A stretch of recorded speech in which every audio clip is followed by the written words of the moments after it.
พยายามที่สุดที่จะลงมาสนทนาธรรมกับพวกเราเนาะ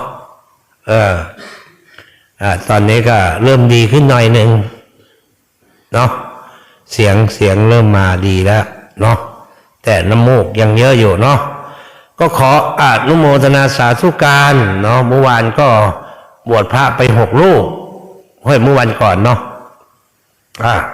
วันนี้เป็นวันที่31เนาะ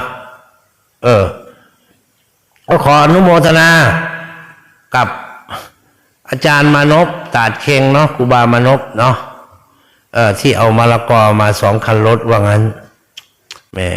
เอาอย่างอื่นมาก็ไม่ได้นะมึงจะให้กินส้มตำจนแสบตัวหรือไงวะ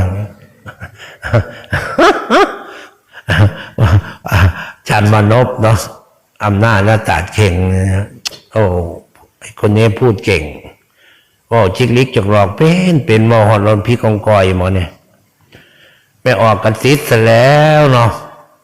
มันว่าเป็นเด้หมอเนี่ยเนาะครูบาเซ็งสิก็บอกเรื่องลึกลับเป็นแล้วนะเฮาบอกบ่เป็นแต่ว่าครูบามานพเนี่ยอาจารย์มานพศาสตร์เข่งเว้าเก่งครับเพิ่นนี่เนาะไม่ออกเนี่ยหุ่มเพือกพุ่นแล้วเนาะเขามักเทเว้าเรื่องผีกองกอยเนาะผีกองกอยผีนั่นผีนี่เทวดาสินะลึกลับเพิ่นนี่มีปัญญาหลายอยู่ดิเนาะมานพปัญญาหลายอยู่เนาะแม่ออกติดตัวเมื่อวานเนี่ยเอาบักฮุงมาให้หลวงพ่อว่าสั่น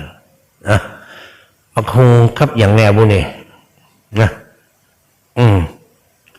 บ่มีเหล้าบ่สร้างผลสร้าง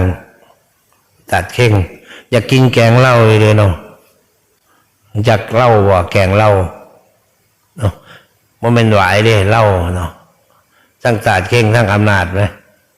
เนาะสิบ่มีบ่คือก่อเหล้าเนาะขออนุโมทนานำเด้อไม่ออกวัดตาดเข่งเนาะแม่ชีแม่ขาวมาหลายเมื่อวานเนี่ยเนาะแล้วก็หลายคนนำข้าวสารเนาะนำอาหารเข้ามาคั่วเนาะก็ขออนุโมทนาสาธุการด้วยธรรมเด้อสาธุ